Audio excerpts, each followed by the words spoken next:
join our in-house analyst who is joining in from Makodi, Right Honorable Daniel Atayi, who is a public affairs analyst, a patriotic Nigerian who loves to lend his thoughts to issues of national interest. Hello and a very good morning to you, Honorable. It's wonderful to have you join us on Morning Express. Good morning, ADBN. Thank you so much. Well, let's quickly start off with the first story in the news, which is the situation in Sokoto State, where reports say that a new terror group is springing up. Now, this is on the backdrop of an already heated northwestern part of the country where banditry and kidnapping is the order of the day. How would you react to this very troubling situation at a very critical time like this in our nation? Please, I think I had a network issue. Could you rephrase the question again, please? Well, I was talking about the recent police report or a police alarm where it says that a new terror group has emerged in Sokoto at a time when banditry and kidnapping is the order of the day in the northwestern part of the country. How would you react to this very troubling situation springing up at this time? You see, let me borrow one of the statements that Donald Trump, the newly elected, the 47th president of the United States, said about Africa and Nigeria in particularly.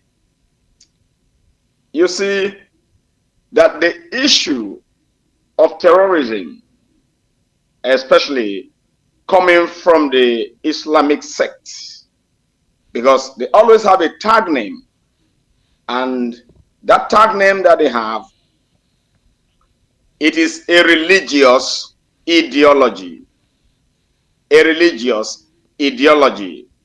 But again, when you come to sit down properly and found out that Islam is peace, you will now begin to understand those who are manipulating people who has no intellectual capacity about what religion is, and who are uneducated, and who are also not empowered beyond the fact that they are just street almajiris. So when you have a nation where larger chunk of their youth are only taught to be religious, to go to mosque and pray, or to go to church and pray alone, and not to be educated, not to be empowered, and they are in their millions. Larger population of these guys are in their millions. So what you will have a region characterized by this kind of mispresentation of ideology. And that is why you have terrorism and banditry. I have taken time to search the Quran myself. I even bought a Quran to study. I listened to a renowned preacher from the UK, Islamic scholar, and I have never heard him say, and he has emphatically also said, that Islam is peace and it has nothing to do with terrorism. But alas, when you come to see the affiliations of some of these guys with Iran, what do you call that arm of Islam? Is it a Shia or the Shiite? I think the Shiite Muslim. You discover that they have categories of ideologies, that the concepts that they believe, and this concept, only God knows where they took it from. Some will say it is from their hadith, and some will say it is something that they were taught in Arabic schools. But the scholar have argued on several occasions that it is a lie, it is falsehood, that Allah said that you must love your neighbor as yourself. Well, in the case of Nigeria, just like our normal education and our religious practices, we are only very religious, but very, very ungodly. And it is this ungodliness that has fettered into criminal activities like banditry, like Boko Haram, like kidnapping, and even corruption. Take, for instance, our big men who are Muslims, who are Christians, they pray 5 days, 5 times in a day, go to church, fast, do all those things, but when they come to political positions, what do you get from their ministries, from their departments, from their agencies? All you have, you see people who are struggling to steal money. And so you begin to question their integrity. You begin to question their patriotism. You begin to question the knowledge of the God they claim they are worshiping, or the God they claim they are serving. So if your God become a criminal God that you have to worship, you go to church from every Monday, Sunday, Wednesday, and simple patriotism in a position of power or in a position of governance or administration, you steal, you embezzle, you misappropriate. The same thing is what is happening with the new sect of terrorists that came out.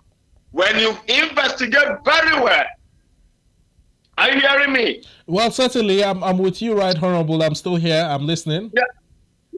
When you investigate very well, you will come to understand that those behind this acts of the new sect are even people saddled with the responsibility of protecting lives and properties. Now, Right Honorable, I just want to chip in here that with reports from the police, it says that the new sect call themselves the Lakurawas. Now, if you remember how Boko Haram started in 2009 in Borno State, it started almost the same way, where a sect came about with a new name, and it was almost as if they were harmless. Something that seemed like the police could contain it within that particular local government area that it was happening, and then it spread to the entire northeast. And now the police is also reporting that these guys are using way sophisticated weapons than even they themselves, the Nigeria police, are using. Who perhaps do you think could be behind this? Now, I know it's not right to name names, and we can't possibly name names, but how did we get to this point where terrorism and banditry has become an order of the day and has become a lucrative business in the Nigerian security space? Well, first of all, let me point out that the police force are only saddled with the responsibility of keeping civil laws and orders. Situation like banditry and terrorism, honestly, is far beyond the police force. And then that goes to show that it is the military, the armed forces, that could curtail this bad omen that have bedeviled us. Being that as it may, when you look at the video that was flying online 2 days ago, the military saw those guys with sophisticated weapons, like you said, and majority of them are even under 18, but they were carrying arms. And in that video, which I also watched, the military were saying that these guys are not Nigerians. They were infiltrated. They were sponsored probably from the Sahel region, from Sudan, from South Sudan, where you know that heavy war is ongoing and these guys have to escape for their lives. These weapons that we talked about, how did they acquire them? Does Nigeria manufacture those kind of weapons? No.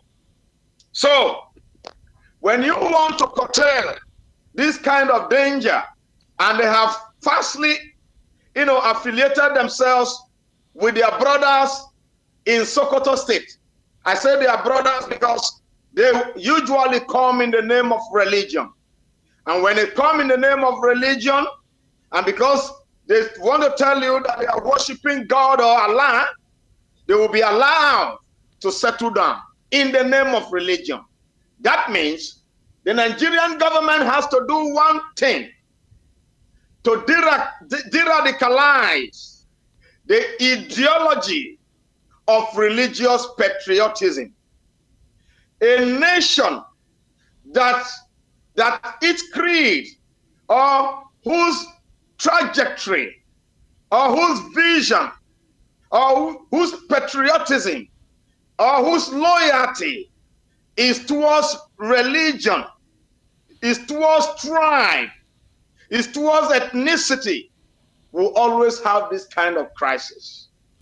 America will tell you they are not loyal to their religion, they are not loyal to their president, they are not loyal to their political parties, they are loyal to the Constitution of the United States of America.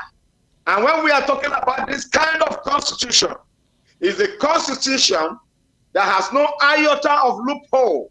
It's a constitution that enthrones justice, that enthrones equity, that enthrones fairness. Do you have that kind of constitution in Nigeria?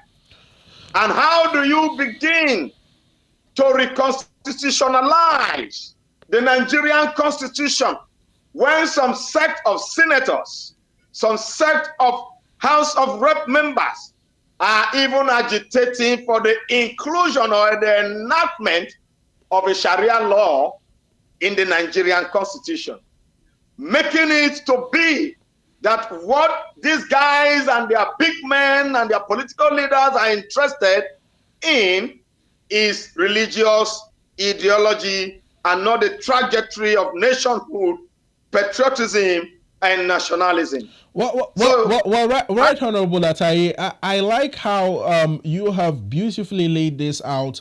It's setting the tone for the next line of discussion, which is still in line with insecurity somewhere in the northwest, but this time around it's not in Sokoto.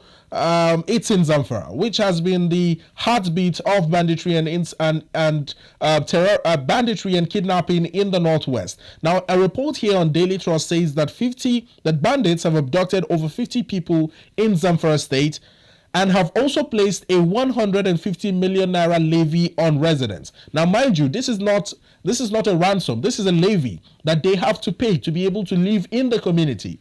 Also, they have killed 10 farmers in Niger, while the police say they are working on the problem.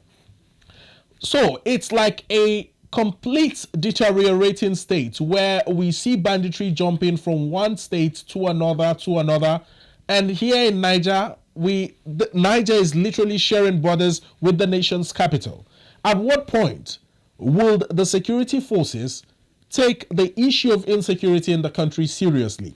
I remember one time when the president had asked all service chiefs, including the chief of the Minister of State for Defense, Bello Matawale, to move to the northwestern part of the country and ensure that the banditry is ended there. Are we really taking the fight against insurgency and banditry seriously in the country, or are we still commercializing it? We are commercializing banditry and terrorism in the country. Let me be emphatic about that. When Mr. President came on board, what did he do? We learned that they called some sect of Boko Haram repentant Boko Haram. And when they named them repentant Boko Haram, they say they have de-radicalized them. And after that, this same Boko Haram or repentant Boko Haram terrorists were also recruited, about 300 of them, into the Nigerian armed forces. I think, the Nigerian army at the time. The moment this very president came on board, I watched it, the news flew, and the army said that these are repentant Boko Haramis. I don't know the agenda of accepting repentant or de-radicalized Boko Haram into the military. To me, that is Talibanism in action. Because what the Taliban did when American government went to their land to stop and to install democracy there, they laid down their arms for a period of 20 years. And then academically and through routine subjection, they infiltrated the Afghanistan army and took up and rose in military hierarchies to the highest cadre and toppled the same government. And you could see that within that 20 years, American government said they have finished their work in Afghanistan, and they have finished and they left. Immediately they left, these guys that infiltrated the army, the armed forces of the Afghanistan, they took over the government and brought what we call Talibanism. Even the president has to fly for his life. What am I trying to say? The situation we are watching in northern Nigeria is exactly the same.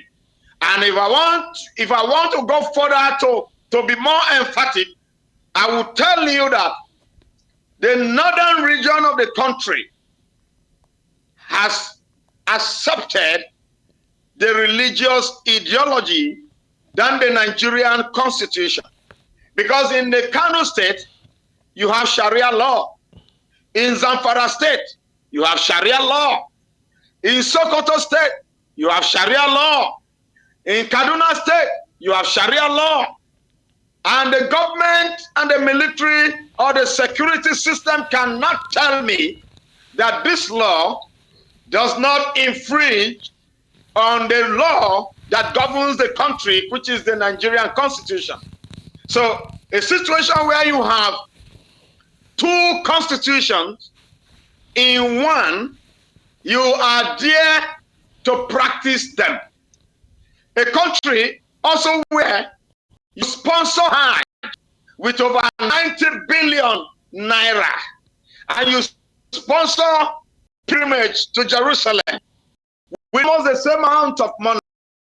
Tell me, what is the trajectory of that kind of sponsorship? Right, Honorable Atayi, in relation to your earlier comment about repentant Boko Haram members who were... There is no such thing as repentant Boko Haram or repentant terrorists. I'm driving somewhere. Because the government... Hold on. The government gave them that name, repentant, to make it so subtle. They know what they are doing. Is that the same situation? Is that the same situation we are seeing with the recent minors who I don't really believe were minors that were arrested during the hashtag End Bad Governance protest? That now the Kaduna State Governor, Governor Sani Uba, is saying that he would rehabilitate them. In fact, in the news, it says that he has given them each 100,000 naira. He has given them mobile phones and has promised to rehabilitate them. The same term that was used for the Boko Haram members that were arrested and in quote became repentant. Are we seeing another trajectory, another repetition of what happened with the Boko Haram members? Because obviously these people committed a crime against the Nigerian state, and instead of facing the law, they are being rewarded. What is all this? Exactly what my point. I told you that region, both the northeast and now the northwest, and probably you see they are crusading towards the north central. They have only one goal, and the goal is to ensure that Sharia law works effectively, if not more than the law in the constitution that governs Nigeria. So we are heading towards a chaotic future, a future that probably will see religious war if care is not taken. Because as a visionary analyst and an emancipator, I have seen these anomalies, and we have pointed those things out in the media as what agendum for the government to take heed. But alas, the government itself is compromising the standard of upholding the integrity, the sovereignty, and the nationalism as contained in the Constitution. So it is a situation or a quagmire where we would later say we are on our own. We are seeing it between Israel and Hamas. We are seeing it between Israel and Lebanon. What do you call them? And what do you call it? Hezbollah. Hezbollah. We are seeing it between Israel and Iran. And any moment it will become Iran, United States, and Israel. So we have their branches in Nigeria. And the only goal is to ensure that their religion becomes a superior religion, not only the superior religion, the religion that must govern this world. And that is the aim. Right, Honorable Atayi, we have just about 3 or 4 minutes to wrap up this conversation, but I want you to react to the recent death of the late Lieutenant General Taoreed Lagbaja, who died on Tuesday, who has been at the forefront of the fight against insurgency in the northeast and banditry and kidnapping in the northwest. How much of a huge blow is this to Nigeria's security frame, considering that this is a very critical time in our security situation in the country?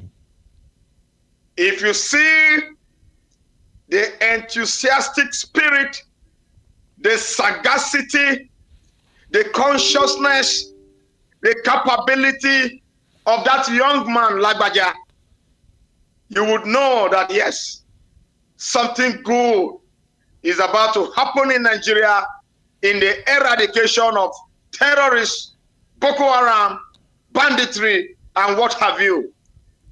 Alas, we lost him again.